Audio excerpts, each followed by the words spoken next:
আপনারা দেখতে পাচ্ছেন ঝিনাইদহের কালীগঞ্জ উপজেলার কেয়া বাগান এলাকায় এই যাত্রীবাহী গড়াই পরিবহন উল্টে গেছে। এখানকার স্থানীয়রা যেটি বলছেন, খুব দ্রুত গতিতে পাল্লাপাল্লি দেওয়ার সময় আসলে এই দুর্ঘটনাটি ঘটেছে।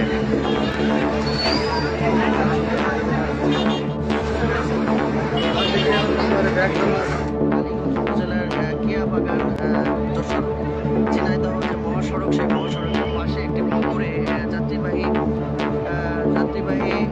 গড়াই পরিবহনের একটি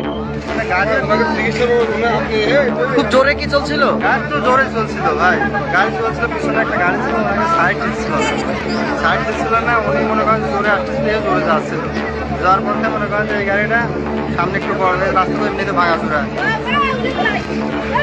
সামনের চাকা উঁচু হয়ে গেছে, উঁচু হয়ে যাওয়ার পরে আবার নাম করার পরে